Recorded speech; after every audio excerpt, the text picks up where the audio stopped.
आज के इस वीडियो में क्लास 8 इंग्लिश 8th ग्रेड अभ्यास पुस्तिका के अंतर्गत लेसन आपका 4 ट्रीज आवर सेवियर्स जो दिया है इसे सॉल्व करेंगे। 1 बाय 1 प्रत्येक क्वेश्चन आपको विद आंसर के साथ और एक्सप्लेनेशन के साथ में बताया जाएगा।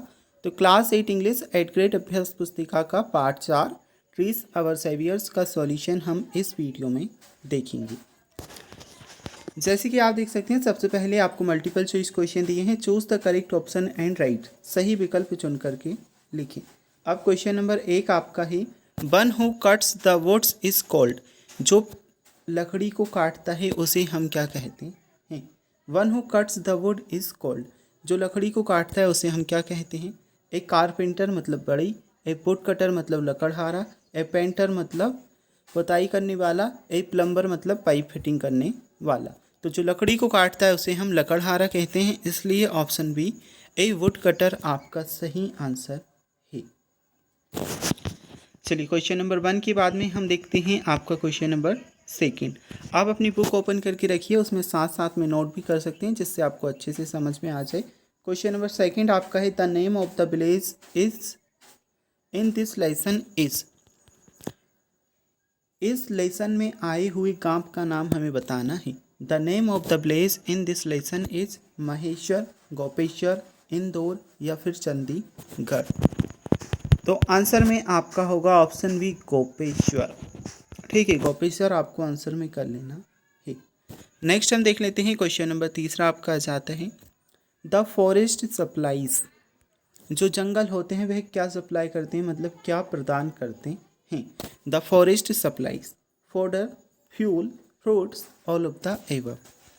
तो इसमें आप करोगे, देखिए फ्यूल भी जंगलों से हमें प्राप्त होता है, फ्रूट्स मतलब फल भी प्राप्त होते हैं, इसलिए ऑप्शन जो आपका डी है ऑल ऑफ द एबव आपका सही आंसर रहेगा। तो यहाँ पर आपको ऑल ऑफ द एबव लिख लेना है। इसके बाद में very short answer type question आपको दिए हैं। Answer the following question in 1 और 2 वर्ड्स। निम्नलिखित प्रश्नों के उत्तर 1 या 2 शब्दों में लिखने हैं। प्रश्न आपसे पूछा है, who played an important role in the life of the people Uttarakhand. Uttarakhand की जो जनता है, जो पीपल हैं, उनकी ज़िंदगी में महत्वपूर्ण रोल अदा कौन करता है? Who played an important role in the life of people Uttarakhand. तो इसमें आप करोगे फॉरेस्ट ऑफ द हिमालय, मतलब हिमालय की जंगल उनकी लाइफ में महत्वपूर्ण रोल अदा करते हैं। तो आंसर आपका होगा फॉरेस्ट ऑफ द हिमालय। अब क्वेश्चन नंबर 5 आ जाता है, name of the movement mention in the lesson to protect the trees. हमें उस आंदोलन का नाम बताना है। Name of the movement mention in the lesson to protect the trees.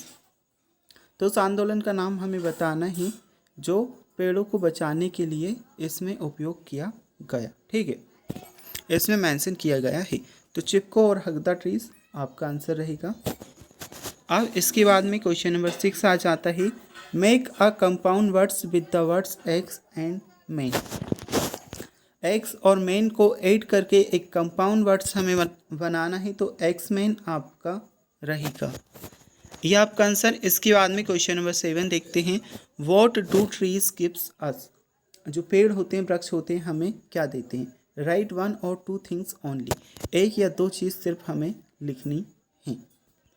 तो पेड़ों से हमें क्या क्या प्राप्त होता है? वृक्षों से 1 या 2 चीज़ बतानी है। आंसर में आप क्या करोगे? फ्रूट्स एंड सीड, मतलब फल हमें प्राप्त होते हैं। और लिखने में तो हम बहुत सारी चीज़ लिख सकते हैं। ऑक्सीजन हमें प्राप्त होती है, इसी के साथ में लकड़ी हमें प्राप्त होती है। ठीक है, लेकिन यहाँ पर आपको फ्रूट्स एंड शैडो लिख लेना है। चलिए इसके बाद में देखते हैं शॉर्ट आंसर टाइप के क्वेश्चन आपके आ जाते हैं। Answer the following question in 1 और 2 सेंटेंसेस। निम्नलिखित प्रश्नों के उत्तर हमें 1 या 2 वाक्यों में देने हैं। When the axeman refused to go back, what did the villagers to save the trees. जो लकड़हारा था वह वापस चला गया। इसके बाद जो गांव वाले थे उन्होंने पेड़ों को बचाने के लिए क्या निर्णय लिया? इसके आंसर में आप करोगे, the people decide that they would not let the axes touch the trees no matter what happened. वह किसी भी हालत में उन्हें पेड़ को काटने या टच करने नहीं देंगे, उन्होंने ये डिसाइड किया था। आंसर में आप कर लेंगे। चलिए इसके बाद में हम देख लेते हैं क्वेश्चन नंबर 8 के बाद में क्वेश्चन नंबर 9 आपका जाता है, what did the villagers request the axeman. मतलब जो गांव वाले थे उन्होंने लकड़हारे से क्या रिक्वेस्ट की। What did the villagers request the axeman. तो गांव वालों ने लकड़हारों से क्या रिक्वेस्ट की। इसके आंसर में आप लिखोगे not to cut trees the villagers request the axeman. उन्होंने वृक्षों को ना काटने की उनसे रिक्वेस्ट की, प्रार्थना की। ठीक है, not to cut trees the villagers request the axeman. अब हम देखेंगे आपका question number 10। Name of the organisation organise by the villagers to regenerate the forest the degraded forest.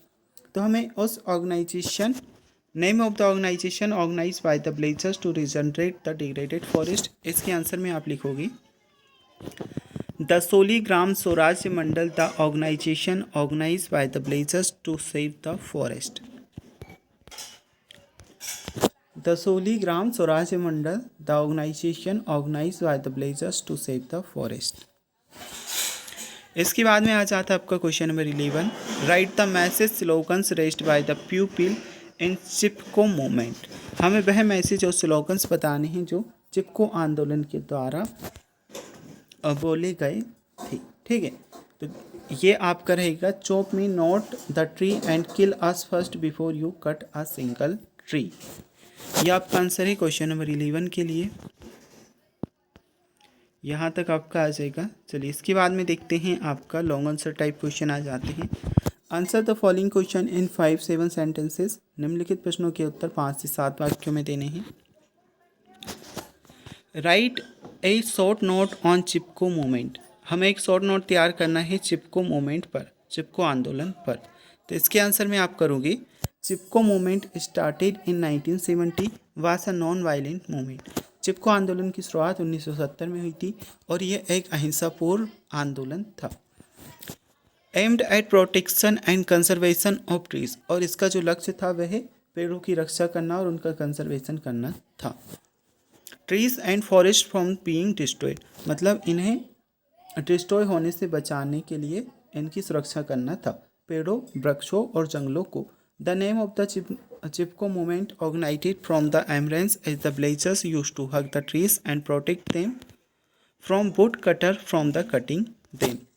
तो जो वुड कटर लकड़हारे होते थे उनसे वृक्षों को बचाना था। ठीक है, चलिए इसके बाद में हम देख लेते हैं आपका next question. Look at the picture and answer the questions given below. इस पिक्चर को आपको देखना है, इसी के अकॉर्डिंग आपको प्रश्न के आंसर लिखने हैं। पिक्चर में आप देख सकते हैं एक व्यक्ति है जो मतलब कुल्हाड़ी लिए हुए है, उससे वृक्षों को काट रहा है और इधर एक घर बना हुआ है। अब इसी से रिलेटेड हमसे प्रश्न पूछे गए हैं। What is the man with the x doing. जो मैन है, आदमी है, वह एक्स मतलब कुल्हाड़ी से क्या कर रहा है। तो इसके आंसर में हम करेंगे the man is cutting trees with the x, मतलब जो आदमी है वह कुल्हाड़ी से वृक्षों को काट रहा है। और सेकेंड आ जाएगा आपका, सेकेंड क्वेश्चन है is cutting trees good for our environment. क्या पेड़ों को काटना हमारे एनवायरनमेंट मतलब पर्यावरण के लिए अच्छा है। इसके आंसर में आप करोगे cutting trees is not good for our environment, मतलब वृक्षों को काटना हमारे एनवायरनमेंट के लिए अच्छा नहीं है। Right 2 sentence on benefits of trees, मतलब पेड़ों से होने वाली 2 लाभों को हमें बताना है, लिखना है। ठीक है, वृक्षों से होने वाले 2 लाभ लिखिए। तो इसके आंसर में आप करोगे trees is good for our environment, मतलब ये हमारे पर्यावरण के लिए अच्छे हैं। Trees gives us as fodder fuel and fruit, और इनसे हमें ये सभी चीज़ें प्राप्त होती हैं जैसे फ्यूल और फल आदि। लेसन 5 आपका कंप्लीट हो चुका है। लेसन 6 मेजर फॉर मेजर आ जाता है। इसका सॉल्यूशन अगर आप देखना चाहते हैं, लिंक आपको मिल जाएगा प्लेलिस्ट का डिस्क्रिप्शन बॉक्स में। जाकर के आप जिस भी पार्ट के सॉल्यूशन की वीडियो देखना चाहते हैं उस लिंक पर क्लिक कर प्लेलिस्ट आपके सामने ओपन हो जाएगी, वहाँ से आप देख सकते हैं।